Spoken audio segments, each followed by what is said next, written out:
let's pop off right now. We got to get started. We got to go. Let's go. Let's go. Let's get the people in.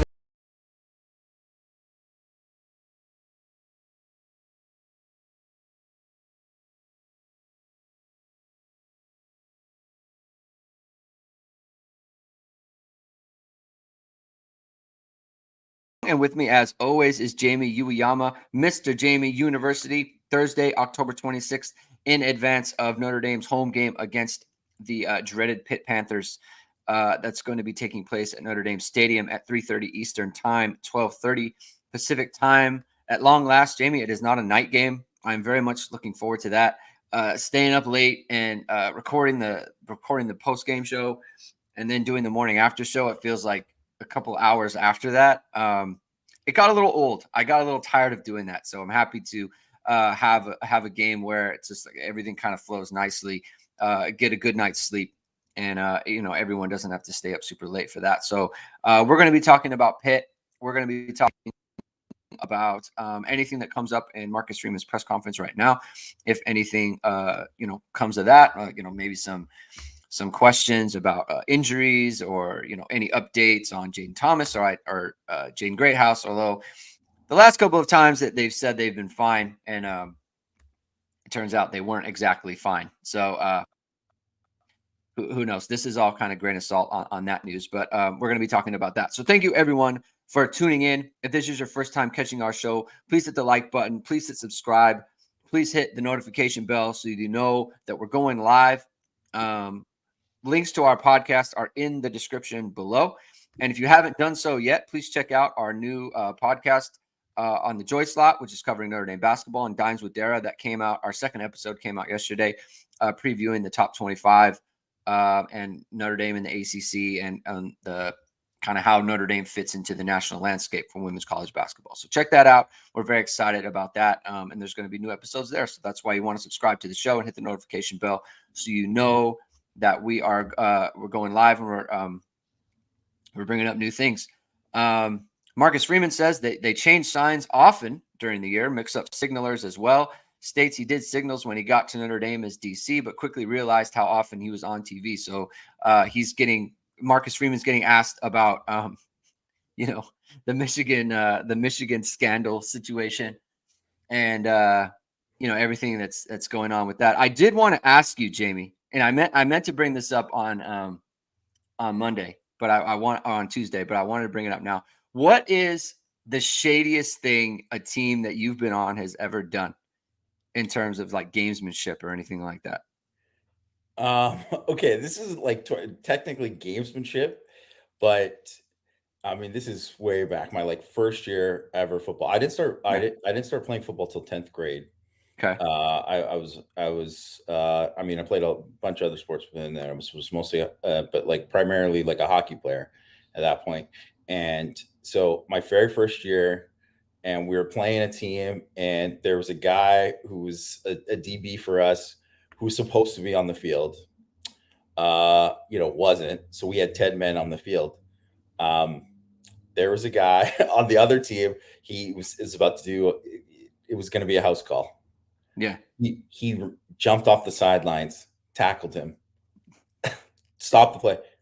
Refs didn't notice. They didn't notice? Oh, no. They did not notice. It is still something that me, because I'm still good buddies with some of the guys I played high school with. It's something that almost every time we see each other, we bring it up. And actually the guy, Sean, was a guy that he's actually coaching with my dad right now, my nephew's team. So my dad's grandson, his son plays on the team with my nephew. So he's there. So I've laughed about it with him a bunch of times since then too.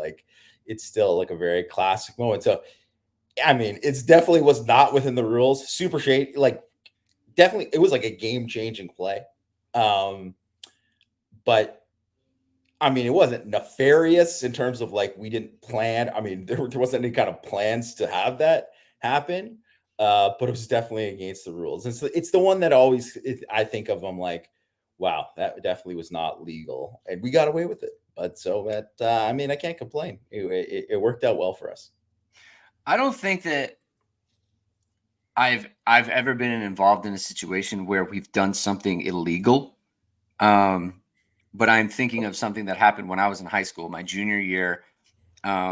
We were having a bad season. It's not that we were a bad team, but we had lost a bunch of games by like one score. I think we had lost 3 games by 3 scores. I'm sorry, not 3 scores, by 1 point.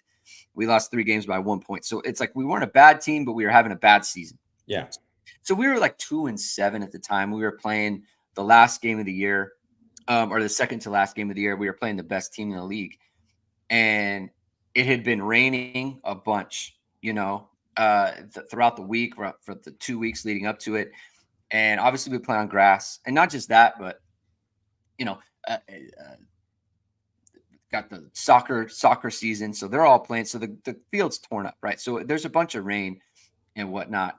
Well, our team, our coaches wanted it muddy for the game, right? Because they were really fast and really athletic, and so they wanted to be muddy. And it was supposed to rain the day of the game. Well, it didn't, and so the field wasn't great regardless, but they wanted it extra, so they ran the sprinklers all day. Yeah. You just completely destroy the field. And I just thought, this is like the lowest rent stuff you could ever have. Like, I was like, this is so pathetic that we are doing this. Like, just go play, right? Like, but they did. We ended up losing. It was closer than probably people would have, like, if they were bookmakers or whatever. It was like I think we lost 21-6 or something like that. So it wasn't blowout, but it was just a bad. I was just like, that's gross. I didn't like it, and so I was honestly, I was like, it's right that we lost the game. And the other thing that happened is, like, there were times in college where we ran a play, and one of our D linemen goes down, and the other team was playing fast, and we were just like tired, and no one said anything, and this guy's down, and he was down for a good 2-3 minutes. And then he pops up, runs off the field, and as he's running off the field, he says, "Hope that was a good rest, boys." And he just kind of just kept going. And it wasn't planned. Like, no one told him to do this. Yeah. But I think he just thought, like, I'm tired. Everyone else is tired. So we're just going to, this is how it's what we're going to do. I'm going to give the guys a break. And I don't know if he was faking or if he really was tired, but that's kind of the only thing. But yeah, I remember in, like, Pop Warner, like, as a little kid. I think there's always that kind of stuff where people, there's guys who embellish things. Like, I mean, anyone who watched, I think it was Jalen Carter who was, like, embellished getting pushed on the Eagles, like, flop. Like, I always think that's so stupid, but it happens all the time. And obviously it happens a lot more in other sports than football, right? Because there's a lot more of that stuff within the play that you can't really flop during a play in football, right? Like, it doesn't really work that way. Yeah. So there's that kind of stuff. I mean, I'd like to say that when I've played and coached, I haven't been involved in too many things that are too, like, shady, like, that are not within the regular parts of the game of like, the whole, if you're not cheating, you're not trying. Well, there's, like, a difference. There is a line there, like what Michigan's doing. That's over the line, in my opinion. But, like, I've had games where I've coached where we've had to share the same sideline, and there's been, like, not a guy who's coaching on the other team, but a guy who's, like, affiliated with the other team who's, like, somehow trying to hang around our sideline. And it's like like they're almost fist thrown because this guy was, like, trying to, like, steal information during the game, which is just incredibly shady and stupid. But I mean, that's the kind of thing that happens. I mean, it happens in sports all the time. Yeah, I mean, it is uncool. Oh, what were you gonna say? I was going to say, I mean, I definitely don't have what it takes to be a Michigan man, and I'm proud of it. So thanks, I mean, Patrick. what we've got to do is we got to check in on Christian. I mean, this is obviously a tough time for him. What he's going through. It's just, with his affinity for Michigan and all that's Michigan. First the Fab Five and their scandal, and now, this. It's tough. It's tough for Christian right now. So we're thinking of him and what he's going through with the scandals that are embroiling the Michigan football team. But I am excited, Jamie. I'm excited for this weekend. I'm actually, I loathe to bring up personal life stuff, but I get to go out on where my wife and I are going out on a date tomorrow night with a bunch of my friends. We never get to do that. So that's something that's happening this weekend. And what makes it even better, Jamie, is I feel equipped to do so because I've got my ESQ bamboo dress shirt from Ga Wang and ESQ clothing. And that's it's crafted from high quality bamboo fabric. It's the softest and most comfortable shirt I've ever put on. For me personally, right now, I'm just giving my personal statement here. It's not only more sustainable than cotton, but also feels cooler, has stretch, is odor and wrinkle resistant, and it's even machine washable. You've seen ESQ's one-piece collar bamboo dress shirt on all of Notre Dame's top players, and it's the perfect shirt for today's business meeting or heading for a night out. Use ISD 15 and get 15% off all online items. That's ISD 15 for 15% off. My friends are going to be jealous and they're going to be upset. And I'm going to say, go to esqclothing.com and use ISD 15, and you can have one like this. You can have 3 like this. So thank you to ESQ for that. And everyone go check them out. All right, Jamie, it's Pitt week.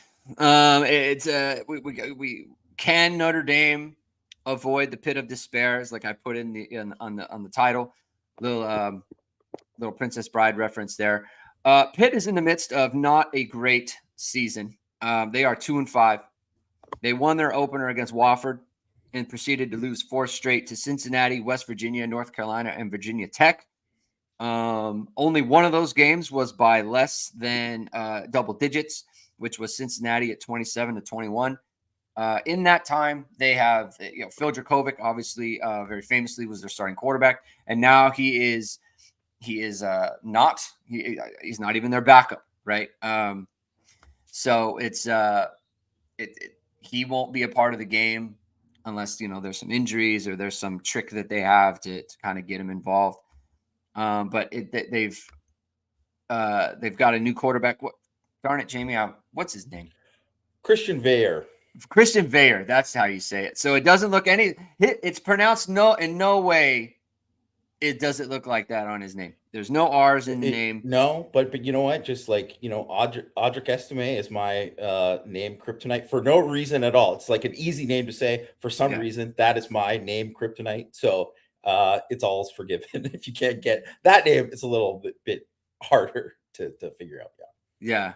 So that's who they've got at quarterback. He's kind of similar to BC's quarterback from last year that they kind of brought in relief of Phil Dracovic as well. Like he can throw the ball. He's got a little bit, but also not also not the greatest quarterback you've ever seen in your life. And he should have a tough time. They're getting the ball out quickly with him. They don't want him sitting back in the pocket because they're worried about pass protection. They suffered a terrible loss last week to Wake Forest, where Veyer he's scrambling out. And he goes to slide. I mean, they're basically going to ice the game. He's scrambling. He goes to slide, and he kind of starts to slide, takes another half step, and then slides past the first down. The referee, I think correctly, you've seen I think correctly, he ruled hey, no, you started your slide back here, so that's what we're going to do. They gave him a yard short, and it's just a lesson. You got to dive head first in these game-winning situations. Not just that, but he had so much room to do so. He absolutely could have done it safely. Just ran out of bounds. He could have just run out of bounds. He could have dove forward. I mean, I guess he wanted to keep the clock going, but but he could have dove forward. And so, but keep the clock going. They had no timeouts. There's a minute left. Anyway, not a good job by him. And then they give up a touchdown throw late to lose to Wake Forest. So that's very difficult. I pointed out to Jamie beforehand Pittsburgh is averaging 24.6 points for and 24.6 points against. So they are averaging the same. That's basically they're averaging out a tie every single Got to be week. the only team in the country. Got to be the only time. It's hard to do. It's hard to do there, Jamie. So not the greatest offense, 5.1 yards per play. They have a passer rating for the whole team of 123.04, which is very much below average. 3.4 yards per rush. Our man Sibo is carrying the rock for them. I love Sibo getting the work though. Like I'm glad that he went somewhere and got the work, and he's going to be the main back for them. But what do you got for us, Jamie, on the Pitt situation? Can Notre Dame avoid a nail biter that has been so prevalent in the series so far? Yeah, I mean, I think that's definitely.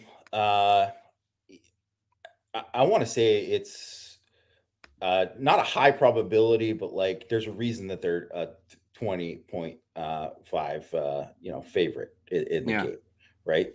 So I would say that you look at where they are offensively, and you kind of mentioned that they made the switch of quarterback. He's been certainly better than Djokovic. That's without a doubt.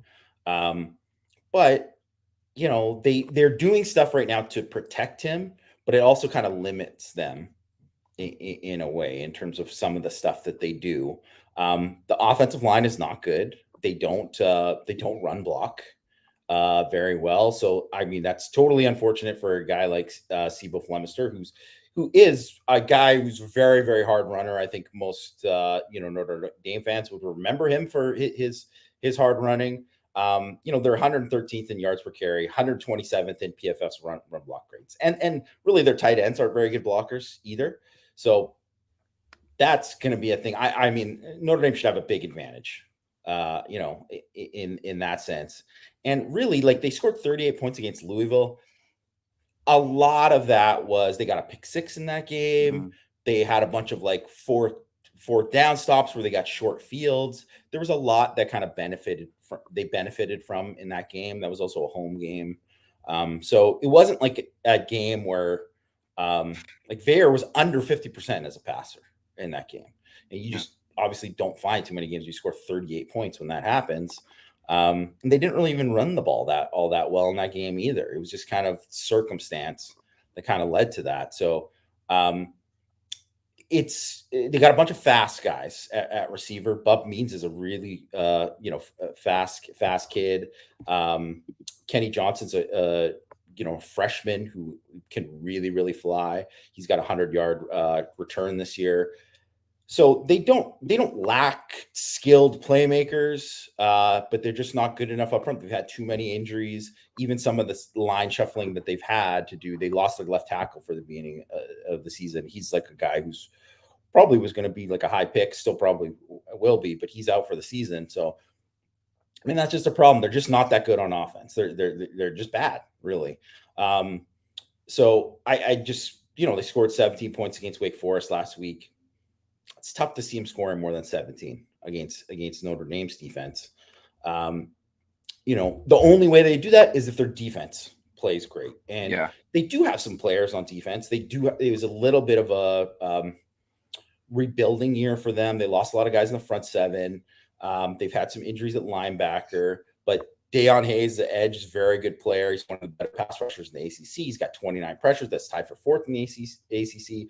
26.7% pass rush win percentage versus true pass sets. He's a good player. He's an NFL prospect. I really like this sophomore, Samuel Okunlola, 6'4", 245. He's a guy who's kind of coming on. He's got 3 sacks on the year, but he's a guy who's going, I see as a future NFL guy. He's a pretty good player. They Shane Simon, obviously, he's a Notre Dame transfer. He's played pretty well for them. He's, hasn't tackled the greatest year. And that's the other thing. They've been bad tackling this year. So their secondary, which they returned a ton of guys, they just haven't quite been as good this year. And, they're very grabby, as everybody kind of knows. So like, that's something that if the refs call it like they should, that's going to hurt them in the game, because that's kind of their MO. But it's more of a question of like, what kind of offense Notre Dame is going to put out there and how good, what did Notre Dame do during the bye? Because let's face it, if Notre Dame is kind of the same that they were against Louisville and USC, they're probably not going to score a ton of points in this game. They have to be more explosive. They have to be more explosive. They have to, they have to combat some of those loaded boxes. They have to do some different things in the run game. And if they do that, I think they can have some success. I don't think they're going to put up like a ton of points on Pitt. It's not going to be a 40-point game unless kind of their defense helps them, which definitely could happen.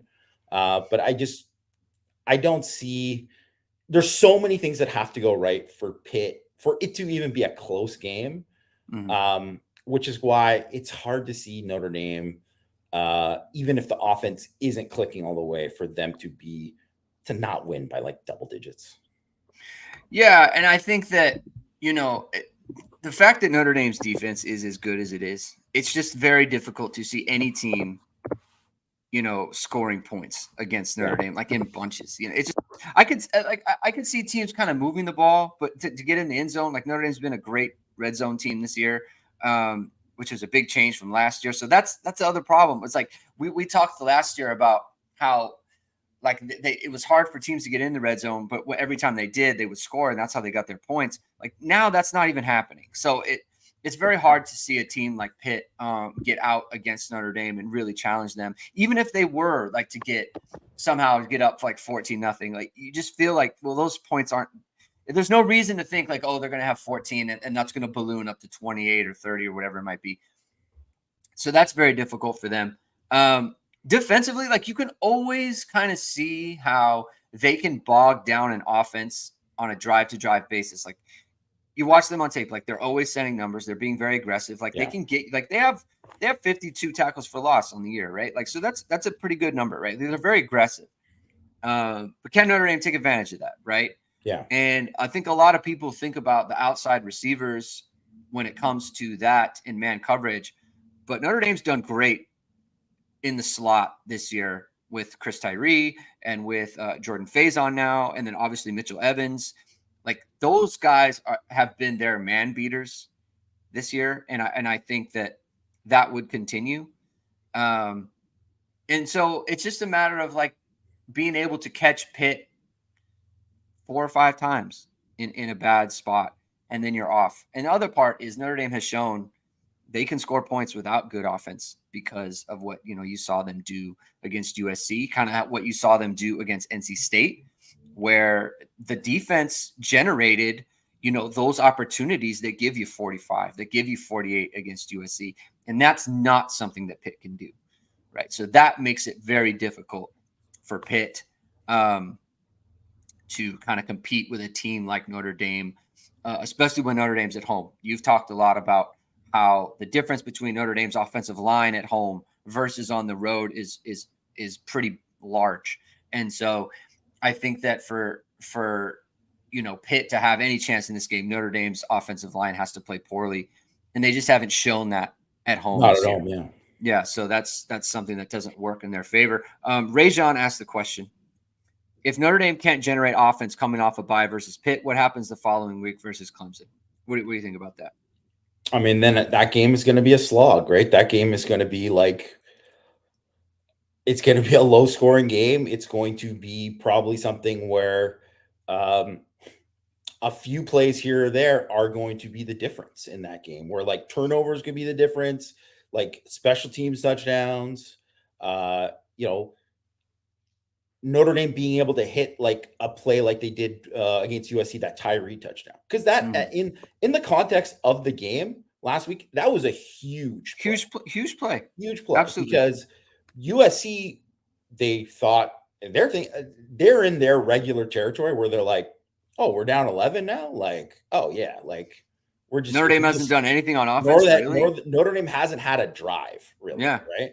They've had everything has been a short field where they've scored. So it's like, I mean, we just got to make sure they don't have a drive here. And they gave up the big play, and that was it, right? Like, the thing is that if that kind of play matters so much when your offense isn't really going. And even if you look at, say, like the Duke game, there was just a lot of times there, like the offense wasn't going at all, but Mitchell Evans had a bunch of big plays in that game that helped propel them there, right? So I think that's, where you're looking at that game. Clemson hasn't shown, they really haven't shown where they've had anyone to be that kind of player. They need like a Will Shipley or Phil Moffitt to just like go off and like have like big moments in that game. Or get something from their defense, because they do have a really good defense. So that game is going to be tough. So even if Notre Dame's clicking on offense, that still would be a tough game for the Notre Dame offense. So if they're not, I mean, that's going to be tougher. But I mean, things aren't going good in Clemson right now. They're 7-6 in their last 13. Like they're not the same program they were. And it's the kind of thing where I think if you got up in a game like that, it could get ugly. Like the murmurs in the crowd, like it just, that's the kind of thing too, where all of a sudden you're like, Cade Klubnik, they're putting in Chris Vizina, right? The true freshman, like they're grasping at straws trying to do it. So it's going to be a kitchen sink game for them. So Notre Dame fans should hope that the offense really looks a lot better this week, because if they do, then I think they can feel a lot better about going into that Clemson, because even it not being a night game, it's still going to be a tough environment for sure. My just going into it, like that game's going to be a slog. That's my prediction. Because I don't think that. Oh yeah, 100%. Because I just. They are the type. I mean, they're kind of like Duke in that way, where it's like that game was difficult, kind of like Louisville. Like it was very difficult for Notre Dame in that environment and on the road. Like we've kind of talked about, and it's just, I think to some extent we do have to kind of realize what Notre Dame has been offensively for the last month. It hasn't looked like, they're just like, in my opinion, it hasn't been like, they're ready to break out. Like it just doesn't look that way we haven't anymore. Seen any of that. Right. And so it's not that they can't play well. That's not what I'm saying. It's just like the type of team that Clemson is, like they can take away. We've talked about this before. Like they can make you play in a way that you don't want to. And so that if that's the case with Notre Dame, well, then they can, when Notre Dame's playing in a way that they don't want to play, I mean, that can look pretty poor offensively. What I would say about Clemson is, Patrick Carter's asking, Clemson falling off for good, or is it just temporary? What I would say for Clemson is, and I don't want to get too much into it, but since we're talking about it, as far as unhappy as people have been about Notre Dame's offense, Clemson's is worse. Oh yes, like by the metrics and all of that, it's worse. So that what they tried to do with Garrett Riley, that has not worked at all. So they are in a bad way. I don't know if they are done for good or whatever. It just seems to me that there aren't a lot of options there, and it doesn't look like they have I mean, look, they're not a big portal team, which hurts them. It's just like you got to be able to fix your holes in the portal, and then they're just not doing that. Well, the one thing that I will say to that though is, I don't think that they were like one or two portal guys away from, like impact portal guys away from being like what they used to be. Like they are still instead of 4-3, they're 6-1, but they're not the Clemson of old, right? Like I think that's something where you could you can make excuses and kind of like say like, oh, this is where they're at and this is what, but like talent wise, like 24/7 has their team talent ranks, which is just like the raw recruiting guys who are on recruiting rank where the recruiting ranking is on the roster, right? So they have the 5th most recruited talent on their roster in the country. Do they look anywhere close to a top 10 in talent, just talent. No, they don't. So there's something there where they've missed on evaluations. Obviously, the coaching, there's a lot of things there. Development, because they used to develop a lot of guys that were like 3-star kids into like all Americans. That happened all quite a decent amount of times there. And Matt, ISD's Matt Freeman, who we work with, has said multiple times that he heard like there's like culture problems there, that it was like creeping up as like the end of the Lawrence era, because they had started to recruit different types of players, these higher profile guys. So it's maybe a little bit like kind of like Urban Meyer-esque, where like, he starts bringing in these guys and it's like, you're just taking talent and not like looking at fit. Mm-hmm. And maybe that is something that's going on with them. But either way, like they're not in a good position right now. Like they lost 3 ACC games this year. From 2015 to 2020, they lost 3 as well. So it's like, this is bad for them. This is bad. And I don't know. I don't know what, like, it does seem like, they definitely have good enough players that if they just kind of reboot enough of it, they could get it going, right? Like, but it's like the guy who hates change the most is Davos Sweeney, and he's going to do it. Like, you couldn't just, it obviously was more than, they needed more than just adding Garrett Riley. Yeah. They needed a lot more than that. Mike in Oklahoma is asking about kind of Boubacar Traore. He was moved. So basically, he was brought off the scout team essentially against USC. No redshirt implications yet. Why would we wait during the season to play kids that can help you win? Rico is a perfect example. I don't think Rico is a good example. He's been playing the entire time. I think Faison is a good example, to where he's sitting there and he hasn't played at all in any capacity. And then he goes in against Louisville and looks really good. Like, that is like, well, wait a second. Where's that been? Like Notre Dame's kind of needed this, and where was it? So that's a good question. What do you think about that? I mean, the Boubacar thing, I don't have a problem with Traore, because I think,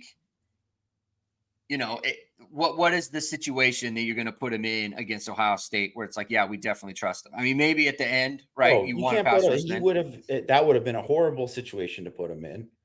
I understand talent wise. Yeah, he's a guy who could have played from day one, but we're always speaking on this and just seeing like the talent and just seeing the flashes or whatever.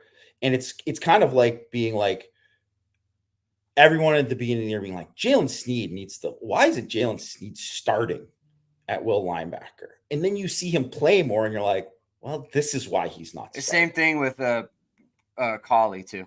Chris yes, Colley. Right? It's the exact same thing. So it's, is he a guy who's 100% on his assignments? Because if you're not on your assignments, those could end up being touchdowns. Like there's all of these different things, right? Like technique, alignment, assignment, just regular things that that you're going to get from, say, like Nana Osafo-Mensah. You're going to get that every time. Maybe you're not going to get elite traits from him, but you're going to get him doing what he's supposed to be doing is with his job wise, knowing exactly what he's supposed to do and doing that every time. There's a reason why some of those guys don't play earlier. And that's like, we've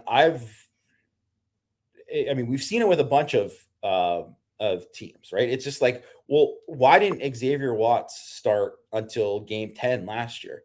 It's like, well, it's a good question. Why didn't he?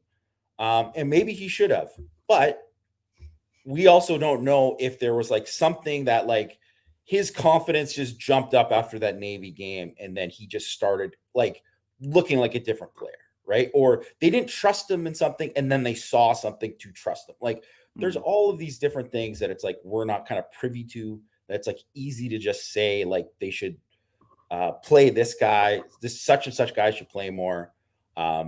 but it's not always that simple. The one thing I'll say, like, whatever, I think we talked about it on this before, like Traore, like they shouldn't worry about a red shirt with him because he's not staying 5 years. Yeah. It's kind of like that was my one thing with what's his, sorry, I don't know, Isaiah Foskey. Because even though he was a 4-game guy, and they're like, yeah, I want to make sure we give him his 4 games. And I guess you're doing it if the player wants it. If the player is like, no, I want to keep this red shirt, then fine, you go with it at this point in the season. But if the player is like cool with playing, you check with them. And I think that's something it's like kind of what Marcus Freeman was talking about this week, where you have constant communication with the players of like, this is where you're at, this is what we think, and blah, blah, blah. Right. But he's like Foskey, it was just obvious when you saw him like in camp as a freshman that you're like, this guy's not going to stay 5 years. Like if he's staying 5 years, that means something went wrong. That means he got hurt. There's something off the field or whatever, right? Like that's the only reason that he would have stayed 5 years. And obviously a lot of things went right and he left after 4 years, right? So, and he could have technically left after 3 years, right? So, and that's what I kind of see with Boubacar as well, is that he could do the exact same thing, right? Yeah. Mike clarifies. He says, I'm referring to a player like Rico jumping ahead of Tobias. Thus, players that will contribute should see the field ahead of those that are struggling. I don't. So I think they moved Rico ahead of Tobias because I think there's just a better confidence with Rico right now than there is with Tobias. But I don't think that. So, okay, this is going to sound kind of harsh on Rico. And so, but I don't mean it that way because he's just a freshman. Okay. And so he doesn't, this isn't really his fault. It's just he needs more time in the program. I think that fans and maybe some of the media, I don't know. I think Rico is a little bit overrated in terms of what he can, like, they're going to insert him ahead of Tobias and that situation is going to be fixed. Like they are just as inefficient throwing it to him as they are Tobias. Like Notre Dame has a problem at the field position right now, just period. And again, I don't want it to be like Greg's ripping on Rico Flores because I'm not. It's just that he is a true freshman. It's probably better for him that and the only reason, in my opinion, that he's playing the field is because they are short numbers there. In my opinion, he's a better slot, which is kind of a problem for a lot of the offense because I feel like they have a bunch of guys who would like four guys who are better slots. Yeah, I think that we feel that way too because they're so much better throwing to the slot than they are throwing to the wideouts right now. That's the other part. But I just think that I think that they are playing Rico right now because I think they have a better feel for him and what he can do. Maybe some of the little things like the crossing routes or maybe some of those screens, like they feel better about him running those plays than they do Tobias. But I think that the move to Rico Flores ahead of Tobias on the depth chart and in games in terms of snap counts is I don't think that's truly like, oh, they had something so much better in Flores. Like I think they needed to see it through with Tobias Merriweather because look, Jamie, you've seen the film, right? Tobias, when he's out there running around, like he looks different. He looks different than everybody else. Yeah, athletically, he looks great. You have to give that a chance. But I think that over time, it's just like we have to go in another direction. But I don't think it was more with Flores. I think it was more that just like Tobias is showing like he just needs a little bit less. That's kind of how I see it. I hope I'm answering Mike's question there. Do you have anything that you want to kind of add on to that? No, I think that was I thought that explanation kind of like broke it down. How I would have kind of put it. So yeah.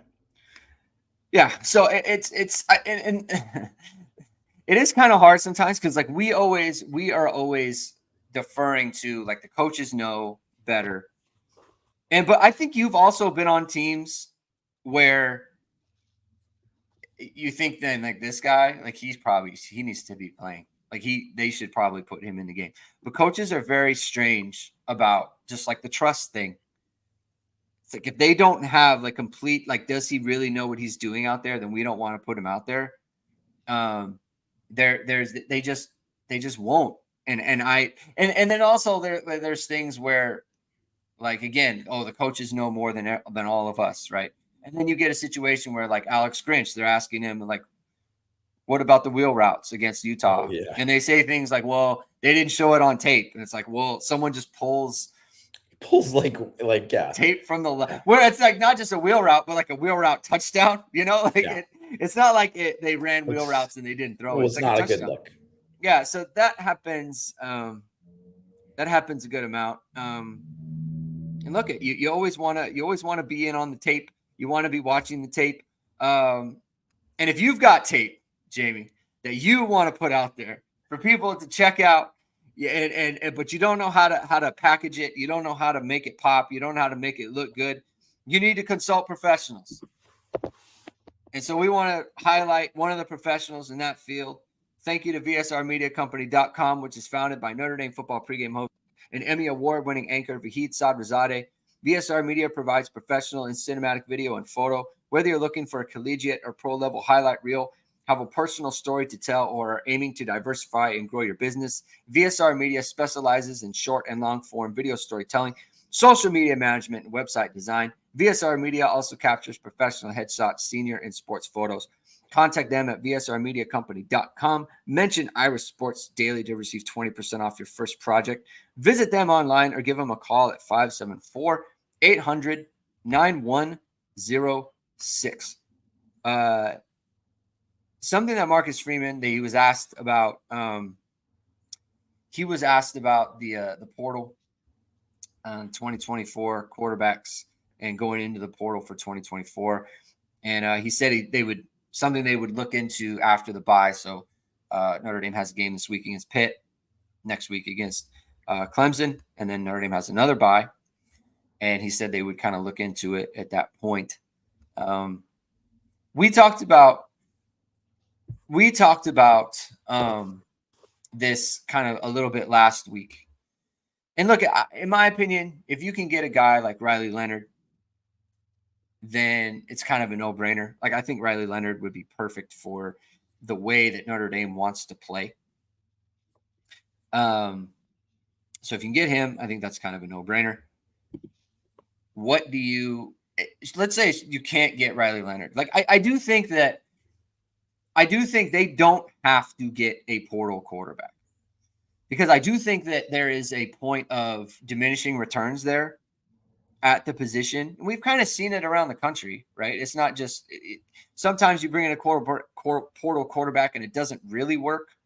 And then you're kind of affecting, your quarterback room, your players are going to leave the program, and, things of that nature. Like, to you, is it portal quarterback or bust in 2024? No, I don't think it's portal quarterback or bust. I think it's just all dependent on who exactly is available and how good you feel about your own guys. And I think you have to be wary about betting on your own guys, because, like, you need to know, like, you have to kind of have an idea, like a strong feeling. Like, you can't just be like, well, I really think Kenny Minchie is got a chance to be great. You got to be like, this dude's going to be ready next year. Like, he's just ready he's going to be ready to go. Or Steve Angeli, or you think that CJ Carr is going to be so good that he could start like, you need to, like, have a strong feeling about that. You can't just be like, bet all in on Tyler Buckner when it's not you know what I mean? Like, when you haven't seen enough of it, right? So, because you just don't want to get into a position where all of a sudden, like, you're like Alabama, and sure, Alabama should have been in a better spot considering how they've recruited, but they had to be like, well, I guess we got to go after Tyler Buckner because we're not liking how the guys looked in the spring. You just don't want to be in that position. You never want to be in that position. So it's either you feel really good about it or you don't. And if it's 50-50, then you get somebody. And maybe you get a different person based on kind of like you want it to be a competition, or you want to get somebody that no doubt it's going to be. And you have to kind of read the room, and you have to look at all of it, because a lot of times you could get somebody and they just might not start. They might not win the job, right? Mhm. And I almost think that probably would be the best scenario for Notre Dame if they felt good about their guys, because Yeah. you just grab a guy that is like, okay, well, we're adding another guy into the mix that could, and it's either he's going to make these guys better or he's going to ascend being in this situation. And I mean, there's a lot of guys who end up going the poor route, and then you don't want to end up being in a position where it's like you bring in a Brendan Armstrong and you're like, okay, well, we're all in on Brendan Armstrong. And it's like, wow, God, what a miscalculation, right? Like you can't be in that situation. So it's really like you have to be so smart about evaluating your own roster and evaluating exactly where your guys are at.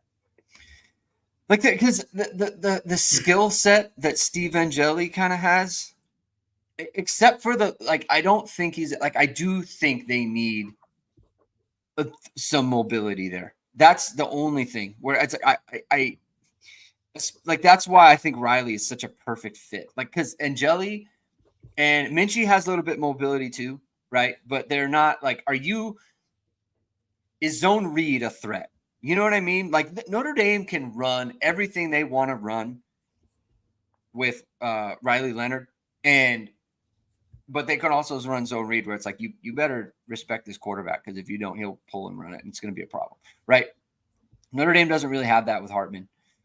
Whether that's the case in theory, like he doesn't want to do it, so it doesn't matter. So Patrick Carter's asking about Cam Rising. Like Cam Rising seems like it's just kind of a no. Like to me, he's like a big like Utah. Like he needs to stay at Utah, and that's where he will maximize himself.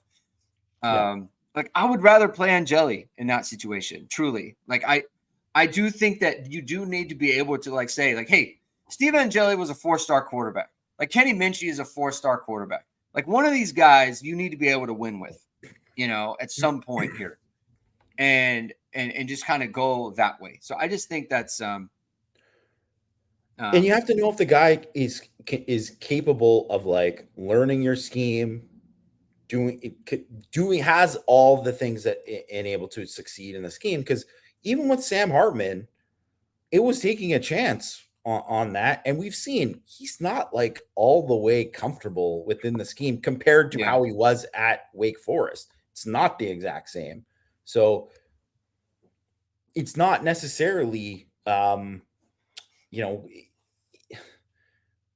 even there might be some guy who you think is really, really good, but he just might not be a fit.